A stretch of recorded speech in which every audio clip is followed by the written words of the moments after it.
ನಮಸ್ಕಾರ ನ್ಯೂಸ್ 18 ಡಿಜಿಟಲ್ಗೆ ಸ್ವಾಗತ. ನಾನು ಚೈತ್ರ ಹರೀಶ್.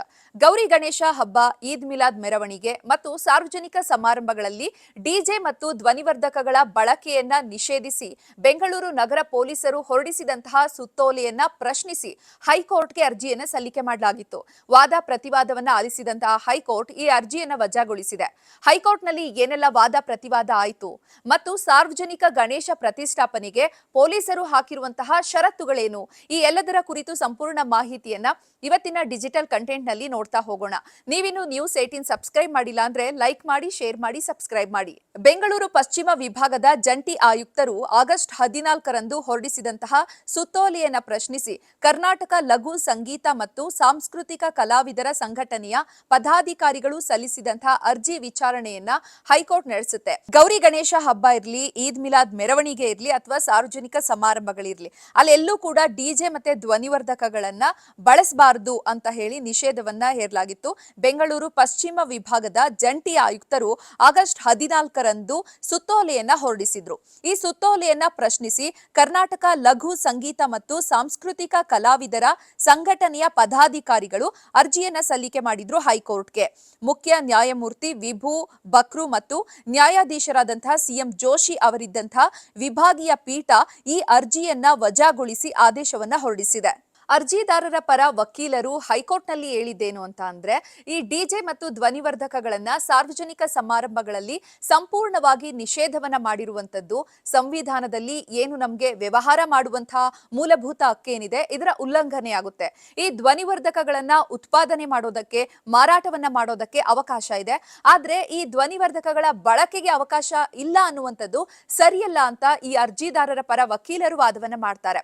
ಈ ವಾದ ಪ್ರತಿವಾದವನ್ನ ಆಲಿಸಿದಂತಹ ಹೈಕೋರ್ಟ್ ನ್ಯಾಯಪೀಠ ಏನ್ ಹೇಳುತ್ತೆ ಅಂತ ಅಂದ್ರೆ, ಈ ಪೊಲೀಸರು ಏನಿವಾಗ ಸಾರ್ವಜನಿಕ ಸ್ಥಳದಲ್ಲಿ ಡಿಜೆ ಮತ್ತು ಧ್ವನಿವರ್ಧಕಗಳನ್ನ ಸಂಪೂರ್ಣವಾಗಿ ನಿಷೇಧ ಹೇರಿದ್ದಾರೆ, ಈ ಒಂದು ಅವರು ಹೊರಡಿಸಿರುವಂತಹ ಸುತ್ತೋಲೆಯಲ್ಲಿ ಯಾವುದೇ ರೀತಿಯ ಕಾನೂನಾತ್ಮಕ ಲೋಪಗಳಿಲ್ಲ ಅಂತ ಹೈಕೋರ್ಟ್ನ ನ್ಯಾಯಪೀಠ ಹೇಳಿರುವಂತದ್ದು.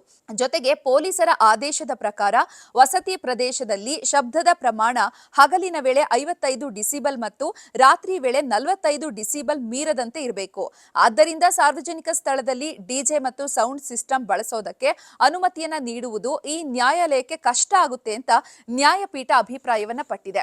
ಇಷ್ಟೆಲ್ಲ ವಾದ ಪ್ರತಿವಾದ ಈ ಸೌಂಡ್ ಸಿಸ್ಟಮ್ಗೆ ಮತ್ತು ಧ್ವನಿವರ್ಧಕ ಡಿಜೆಗೆ ಸಂಬಂಧಪಟ್ಟಂತೆ ಆದ್ರೆ, ಪೊಲೀಸರು ಕೂಡ ಈ ಗಣೇಶ ಪ್ರತಿಷ್ಠಾಪನೆಯ ಸಂದರ್ಭದಲ್ಲಿ ಕೆಲವೊಂದು ಷರತ್ತುಗಳನ್ನ ಪಾಲನೆ ಮಾಡ್ಬೇಕಂತ ಹೇಳಿ ಕೆಲವೊಂದು ಷರತ್ತುಗಳನ್ನ ವಿಧಿಸಿದ್ದಾರೆ. ಆ ಷರತ್ತುಗಳು ಏನಿದೆ ಅಂತ ನೋಡೋದಾದ್ರೆ, ಸಂಘ ಸಂಸ್ಥೆಗಳು ಗಣಪತಿ ವಿಗ್ರಹ ಪ್ರತಿಷ್ಠಾಪನೆಯ ಸ್ಥಳ, ದಿನ ಸೇರಿದಂತೆ ಇತರೆ ಮಾಹಿತಿಗಳನ್ನ ಸಂಗ್ರಹಿಸಿ ಏಕಗವಾಕ್ಷಿ ಕೇಂದ್ರಗಳಲ್ಲಿ ಅನುಮತಿಯನ್ನ ಪಡಿಬೇಕು ಮತ್ತು ವಾಹನ ಮತ್ತು ಸಾರ್ವಜನಿಕರು ಓಡಾಡುವಂತಹ ರಸ್ತೆ, ಪಾದಚಾರಿಗಳ ಮಾರ್ಗಗಳಲ್ಲಿ ಪೆಂಡಲ್ ಹಾಕಿ ಗಣಪತಿ ಮೂರ್ತಿಯನ್ನ ಪ್ರತಿಷ್ಠಾಪಿಸೋದಕ್ಕೆ ಅನುಮತಿಯನ್ನ ನೀಡೋದಿಲ್ಲ ಅಂತ ಹೇಳಿದೆ. ಸಾರ್ವಜನಿಕ ಸ್ಥಳಗಳಲ್ಲಿ ಪೆಂಡಾಲ್ ಹಾಕಿ ಮೂರ್ತಿ ಪ್ರತಿಷ್ಠಾಪಿಸುವಂತಹ ಆಯೋಜಕರು ಬಿಬಿಎಂಪಿ, ಸಂಚಾರ ಪೊಲೀಸ್ ಮತ್ತು ಬೆಸ್ಕಾಂ, ಅಗ್ನಿಶಾಮಕ ಇಲಾಖೆಯಿಂದ ನಿರಾಕ್ಷೇಪಣಾ ಪತ್ರವನ್ನ ಪಡಿಬೇಕು, ಏಕಗವಾಕ್ಷಿ ಕೇಂದ್ರದಿಂದ ಅನುಮತಿಯನ್ನ ಪಡಿಬೇಕು ಅಂತ ಹೇಳಿದೆ.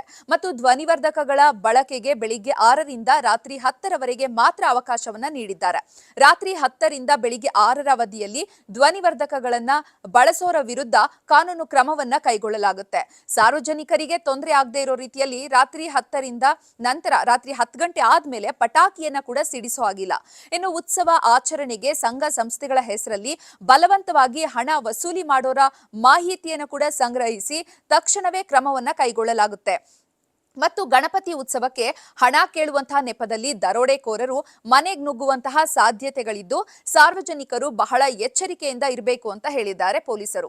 ಮತ್ತು ನಾಗರಿಕ ಸಮಿತಿ, ಮೊಹಲ್ಲಾ ಸಮಿತಿ, ಕಾವಲು ಸಮಿತಿ ಸೇರಿದಂತೆ ಎಲ್ಲಾ ಸಮುದಾಯದ ಸಂಘ ಸಂಸ್ಥೆಗಳ ಮುಖ್ಯಸ್ಥರ ಸೌಹಾರ್ದ ಸಭೆಯನ್ನ ಆಯೋಜನೆ ಮಾಡುವಂತದ್ದು, ಮೂರ್ತಿ ಪ್ರತಿಷ್ಠಾಪಿಸುವ ಸಂಘ ಸಂಸ್ಥೆಗಳ ಮುಖ್ಯಸ್ಥರಿಂದ ಲಿಖಿತ ಕೋರಿಕೆಯನ್ನ ಸ್ವೀಕರಿಸಿ ಸೂಕ್ತ ಭದ್ರತೆಯನ್ನ ಒದಗಿಸಬೇಕು ಮತ್ತು ಮೂರ್ತಿ ಪ್ರತಿಷ್ಠಾಪನೆ ಸ್ಥಳದಲ್ಲಿ ಹಾಕುವಂತಹ ಪೆಂಡಾಲ್ಗಳಲ್ಲಿ ಕಡ್ಡಾಯವಾಗಿ ಅಗ್ನಿ ನಂದಕ ಉಪಕರಣಗಳನ್ನ ಕಡ್ಡಾಯವಾಗಿ ಅಳವಡಿಸಿಕೊಳ್ಳಬೇಕು ಅಂತ ಪೊಲೀಸರು ಷರತ್ತನ್ನ ವಿಧಿಸಿದ್ದಾರೆ. ಇನ್ನು ಗಣಪತಿ ಮೂರ್ತಿ ಪ್ರತಿಷ್ಠಾಪಿಸಿದಂತಹ ಸ್ಥಳಗಳಲ್ಲಿ ಕಡ್ಡಾಯವಾಗಿ ಕನಿಷ್ಠ 5 ಸಿಸಿಟಿವಿ ಕ್ಯಾಮೆರಾಗಳನ್ನ ಕೂಡ ಅಳವಡಿಕೆಯನ್ನ ಮಾಡಬೇಕು. ಮೂರ್ತಿ ವಿಸರ್ಜನೆ ಸಮಯ, ಮಾರ್ಗದಲ್ಲಿ ಪೊಲೀಸ್ ಭದ್ರತೆಯನ್ನ ಒದಗಿಸಬೇಕು. ರಾತ್ರಿ 10 ಗಂಟೆ ನಂತರ ಈ ಗಣೇಶನ ಮೂರ್ತಿ ವಿಸರ್ಜನೆ ಮತ್ತು ಮೆರವಣಿಗೆಗೆ ಯಾವುದೇ ರೀತಿ ಅವಕಾಶ ಕೂಡ ಇರೋದಿಲ್ಲ.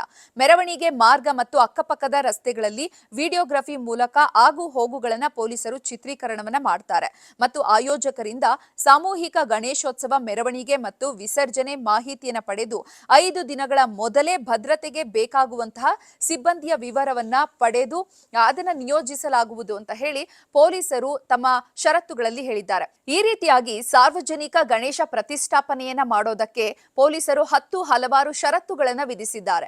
ಕಡ್ಡಾಯವಾಗಿ ಸಾರ್ವಜನಿಕ ಸ್ಥಳದಲ್ಲಿ ಗಣೇಶ ಪ್ರತಿಷ್ಠಾಪನೆಯನ್ನ ಮಾಡುವಂತವರು ಈ ಎಲ್ಲಾ ಷರತ್ತುಗಳನ್ನ ಪಾಲನೆ ಮಾಡಲೇಬೇಕು, ಇಲ್ಲ ಅಂದ್ರೆ ಕಾನೂನು ಕ್ರಮವನ್ನ ಕೈಗೊಳ್ಳಲಾಗುತ್ತದೆ ಅಂತ ಪೊಲೀಸರು ಮಾಹಿತಿಯನ್ನ ನೀಡಿದ್ದಾರೆ. ನಿರ್ಭೀತ, ನಿಷ್ಪಕ್ಷಪಾತ, ವಿಶ್ವಾಸಾರ್ಹ ಸುದ್ದಿಗಳಿಗೆ ಮತ್ತೊಂದು ಹೆಸರಾಗಿರುವ News18 ಕನ್ನಡ ಈಗ ಆಪ್ನಲ್ಲೂ ಲಭ್ಯವಿದೆ.